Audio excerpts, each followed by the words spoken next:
Hello everybody, I am going to be going through into the behavior tracker again. This is the third video of our series, and this should take too terribly long because a lot of this is already pre-done for you. We're going to look at the Google Sheets side of this. So we start off looking at Booker Studio, and we jumped into the Google Form, now getting into Google Sheets. Now, what I'm going to do is go off of a tool I've already had done.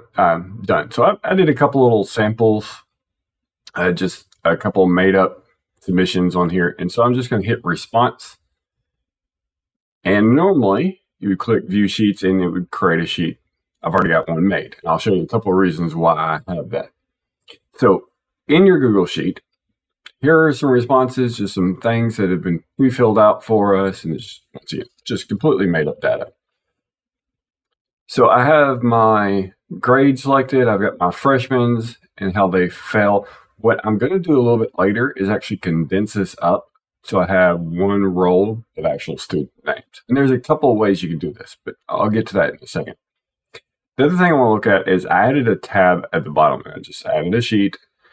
And what I've done is put in a list of my teachers, a list of behaviors that I would want, the locations, list of the freshmen, sophomore, juniors, seniors. And you can see I was kind of playing around just to make sure I had plenty of data on here. Now, the reason I would do this, we have a couple of options. Later on, we might try to do something with Google App Sheets to actually transfer this directly over into Google Forms. There's a couple of add-ons you can do with Google Forms that'll let you populate over. But starting off, if I just highlight all these and copy, Control-C, come back over here to the question, when this was still blank for the freshman, I could have pasted in the kids and filled in my roster really quick. And then from that point on, just managing the roster would just take you going in and, oh, I've got a new freshman, add the student. I need to remove a student. You can go forward and do that. Which if you're a larger district, that can take up more time. If you're a smaller district, that might be very plausible, very doable. If you have someone managing this for each school, that's great. If you have a couple of people, that's even better. But this is just a way of kind of speeding you up. So I would recommend having that. Like I said, I will show you a little bit later on how we can populate that list back into Google Forms. So that'll be another video for us. I do have another tab here called Freshman Reward, and this is just a conversation for us to have later where we can actually kind of keep a count of things that are happening and use like Google Forms for, AutoCrat for rewards and stuff like that. So, yet again, a future video. But back into here, this is really all we need to worry about is condensing these guys down into one list. That way, when I run a report, I can just go off a student's name and we can filter all freshmen here and we'll filter there rather than have a bunch of blank data and have to have more lines that'll jump around. This will just clean that up a little bit. So I'm going to do students. And then, like I said, you have a couple of options. We'll do simple first. There's add-ons. This one in particular called CopyDown, and we'll look at that one real quick. So I'm going to go into extensions, add-ons, get add-ons, and then we're going to search CopyDown. So what CopyDown does is it takes a formula you have at the top, and every time there's a new submission, it will reapply that formula to the next line. I can't just go in and paste in a formula here because every time so if I put a formula like here is 3 plus 3, if I have a formula here, the next time a submission happens, it just puts it underneath where that formula was, and more specifically if I have it on that next line. So I couldn't go in and like drag a bunch of blank formulas and it worked. That's not how Sheets works when you get a new submission. It goes into the next blank line and it forcibly will do so if there was. What CopyDown will do is take whatever formula we have in that front row, and every time a submission happens, so if I get a new submission here, I'll paste it in. So I'm going to go through the process of this and just demonstrate. So ideally, what you end up doing is insert a line and just do fake data or something like that. But since I already got data in place, I can actually use that first row. And this is actually how I would recommend doing this, is put this in after you've done at least one real submission or a submission you can change later. So my formula here will just simply be a concatenate of this one, and then I can do the and sign, this, and this, and this. So all I'm doing is going across all grades, putting in there. I'm going to auto predict to fill that in. I'm not going to do that now. I am going to end up filling these in just to kind of demonstrate how this works. But you see, all I did was condense this information down. So, like I said, if I did drag this, I'm just doing this so I can undo it. It just, where there was blank here, you don't see that blank because I'm not filling it in with a space or anything. I'm just filling it in with the next piece of information. And in these cases, there is none. So it just left blank behind.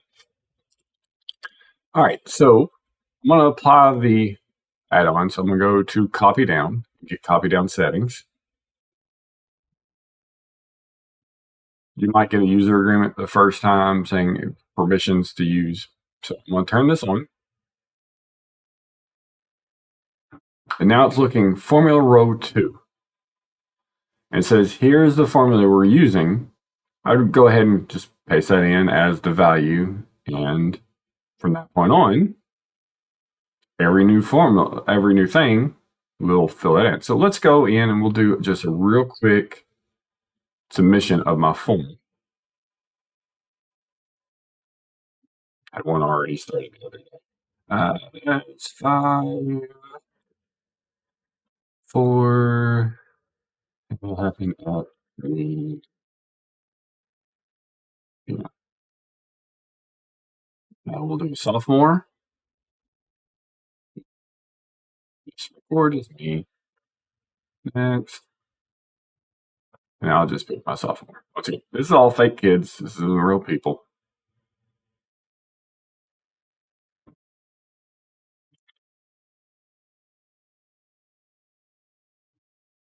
So it kind of looks funny just where it kind of fell in place, but some good portion of this was probably just copy and pasting, and I actually filled in the forms while I did that. So here's today's date. Here's the information I just put in, and you see Casey Glover is a sophomore. I got a blank, but when it condensed up, you see CopyDown said it did exactly what it was supposed to. It carried over. So that is one way of doing this. It's the way I start off. It's one of the easiest ways, especially if you're not really big onto formulas and stuff. But we could do this with what's called an array formula as well. So I'm actually going to go and apply that now instead. The very first thing I'm going to do is write a formula. I want to say basically everything I just did a second ago. This one and this. That jumped down to 27. Things are weird sometimes. This and this. Okay. So this is the exact formula I had a second ago. I'm going to do some modifications because I want to do an array formula. So instead of I2, I want I2 and on. I want J2 and on. I want K2 and on and L2. Now I'm just going to continue with this. Now, if I hit enter right now, it doesn't really do much. That formula is kind of broken with what it's trying to do. But if I hit Control Shift Enter, I actually create an array formula. And that array formula is going to cause that to populate down the rest of the way. And now every submission that comes in is going to be that same thing. It's just going to have that array formula. Now I said I would do a little modification to this as well. So I'm going to copy all of this. And we're going to change this up slightly because I'm going to put a header up here. So I'll paste this in, but I want to add in the header. So right after the array formula piece, we're going to name a header. So I did a bracket quotation. Say this is students. I'm going to close my quotation. Try to zoom in a little bit so you can see that a little better. So this is what I have so far. So I'll put in the semicolon, colon, rest of my formula, but I need to make sure my bracket occurs in it. Now what this is going to do, it's actually going to create the header and fill that all in.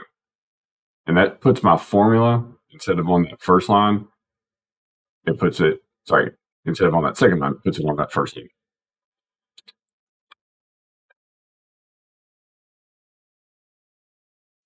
Once again, I can come back through and we can look at doing some additional things if you really want to. We could go ahead and add in some conditional formatting on this, but everything we're going to work on is going to be out of Looker Studio. So I would really recommend going forward if you just kind of keep the sheets as minimal as possible, especially starting off. We can come back in and add things later on. That's going to be a very simple piece. So thank you guys once again, and tune in for the next part of this series. Thank you. Hey, thank you for watching this video. Please click the like button and subscribe so you can stay up to date on any future videos.